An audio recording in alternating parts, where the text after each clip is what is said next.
할렐루야, 좋은 아침입니다. 11월 18일 화요일 매일 말씀 묵상 시작하겠습니다. 이 아침 우리에게 주시는 하나님의 말씀은 민수기 28장 말씀입니다.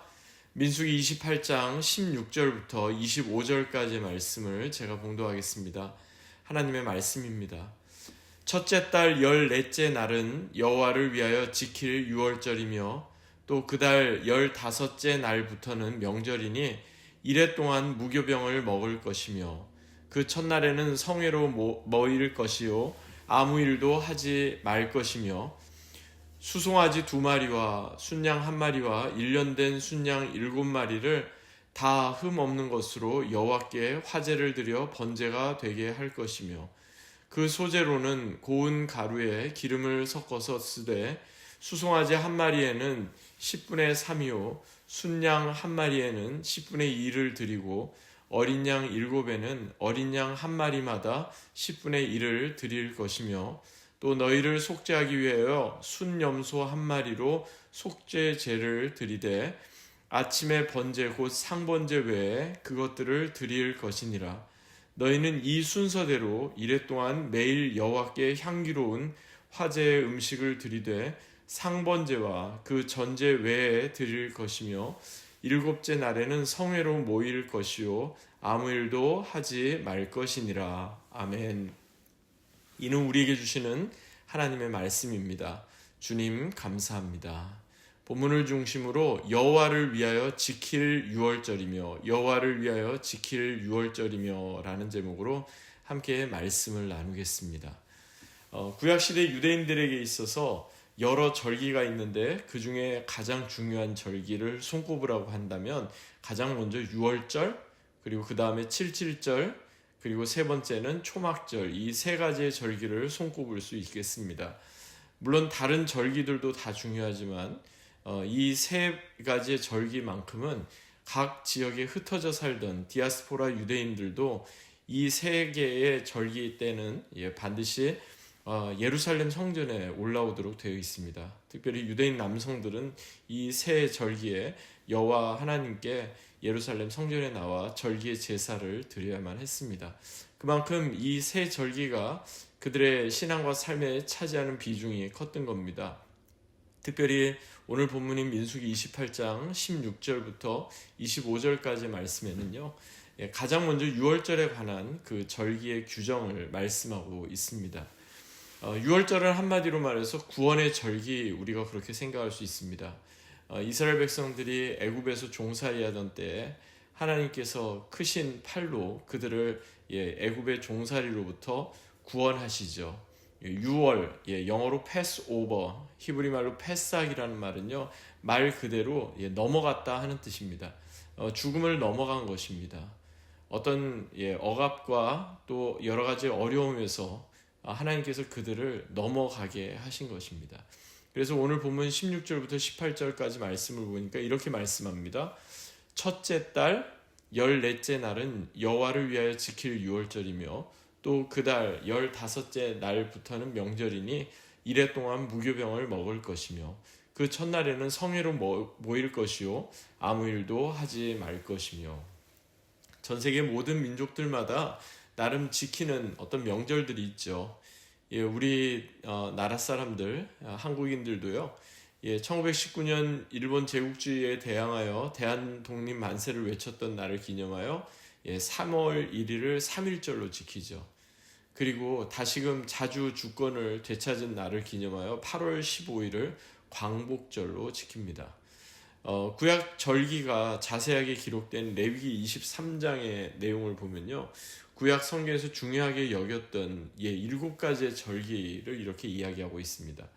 그중 대표적인 게 바로 유월절, 그리고 칠칠절, 초막절인데 그 외에도 무교절, 초실절, 나팔절, 대속죄일 등 모두 7가지의 그 절기에 대해서 말씀하고 있습니다. 그런데 각각의 절기를 이야기할 때 그냥 절기라고 말하지 않습니다.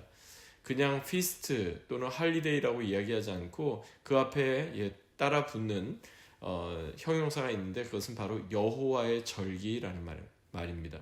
왜 하필 여호와의 절기라고 이야기하는 걸까요? 성경에서 여호와의 절기라고 말하는 이유가 있습니다. 그것은 이 절기들은요, 이 명절은 사람이 제정한 절기가 아니기 때문에 그렇습니다. 일반적으로 세상에서 말하는 어떤 명절이나 기념일은요, 과거에 일어난 어떤 사건을 기억하거나 기념하기 위해서 그 날을 어떤 특별한 명절이나 기념일로 이렇게 정하게 되는데, 성경에 나오는 절기들은요, 과거에 일어나기도 전에 하나님께서 앞으로 일어날 그 사건에 대해서 이러이러한 절기를 지켜라 그러면서 하나님께서 미리 그 시간을 지정하시고 그 시간을 구별하셔서 그 절기를 지키도록 했다는 겁니다.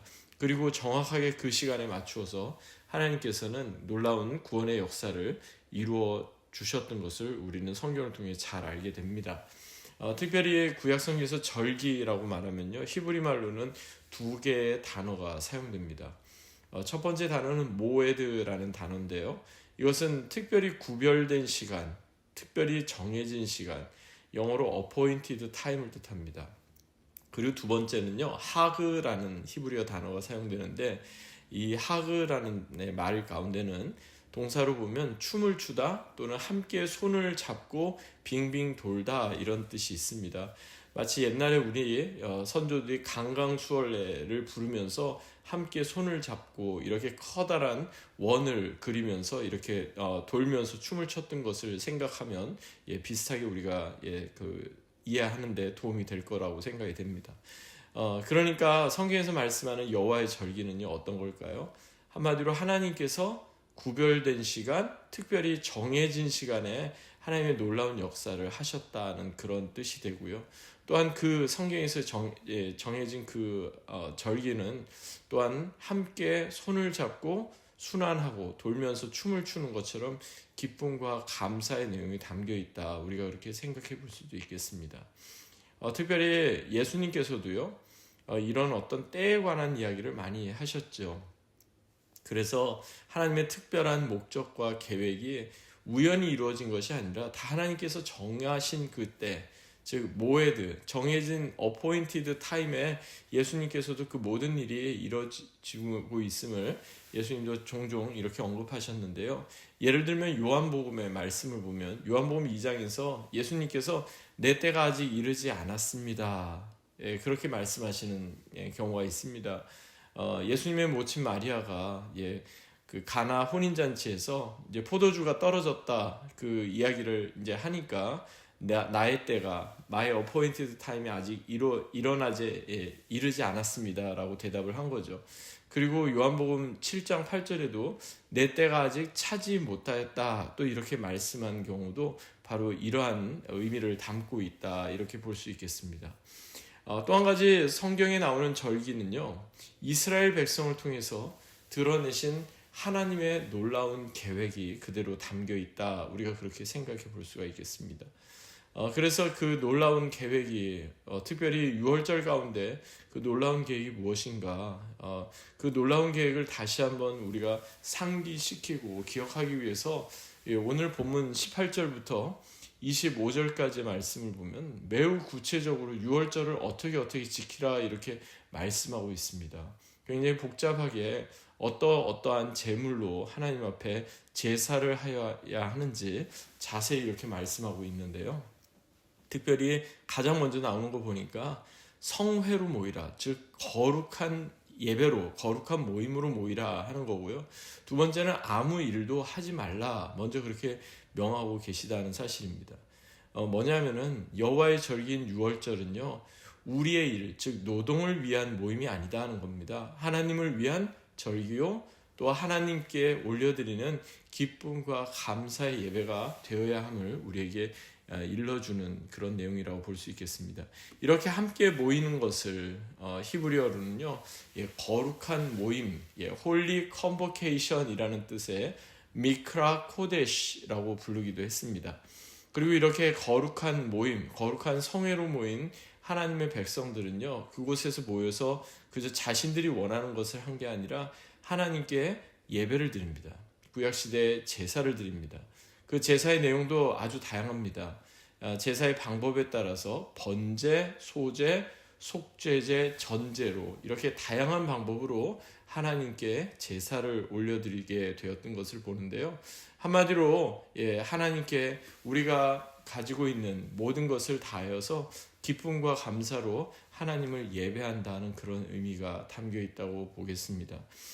그리고 본문 뒤에 나오는 19절부터 24절까지 말씀에서는요, 일주일 동안 지속되는 유월절 기간에 특별히 매일같이 어떤 예물로 하나님께 나와야 할지를 구체적으로 전해주죠.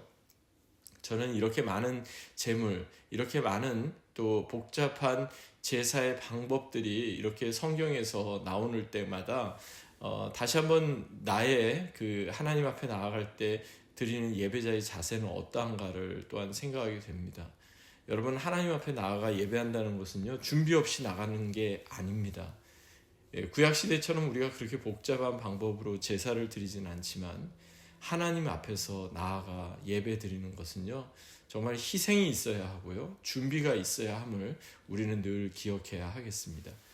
진정 하나님 앞에 제사장의 역할을 감당했던 사람들 뿐만 아니라 예배자로서 우리가 나아갈 때마다 늘 기억해야 할 것은요, 하나님의 은혜입니다. 그 은혜를 깨닫고 그 은혜를 경험했던 사도 바울은요, 로마서 5장에서 이렇게 말씀합니다. 우리가 믿음으로 의롭다 하심을 얻었은즉 우리 주 예수 그리스도로 말미암아 하나님으로 더불어 화평을 누리자. 또한 그로 말미암아 우리가 믿음으로 서 있는 이 은혜에 들어감을 얻었으며 하나님의 영광을 바라고 즐거워하느니라 라고 말합니다. 그러므로 오늘 본문에서 말씀하는 여호와 앞에서 절기를 지킨다는 의미를 다시 한번 기억하십시다. 첫 번째는 하나님의 주권을 드러내고 하나님의 백성으로서 기뻐하는 것이고요. 두 번째는 그 가운데 하나님의 구원의 역사가 담겨 있음을 기억하는 거고요. 마지막 세 번째는 하나님을 위한 예배, 그 예배의 자리에 우리가 함께 거룩하게 나아가야 한다는 것을 늘 기억해야겠습니다. 하나님께서 우리를 예배자로 불러주셨습니다. 오늘 하루도 일상의 예배자로 살아가는 저와 여러분 되시기를 주 예수 그리스도의 이름으로 간절히 축원합니다. 아멘. 하나님 아버지 감사합니다. 여호와를 위하여 지킬 유월절의 구체적인 그 규례를 우리가 오늘 함께 묵상하였습니다. 예수 그리스도를 통해 그 놀라운 은혜를 주시고 하나님 나라 백성 삼아 주셨사오니 주님, 우리가 오늘 하루도 일상의 예배자로 하나님 앞에 온전히 믿음으로 사는 귀하고 복된 하루가 되게 하옵소서. 감사드리며 존귀하신 주 예수 그리스도의 이름으로 간절히 기도하옵나이다.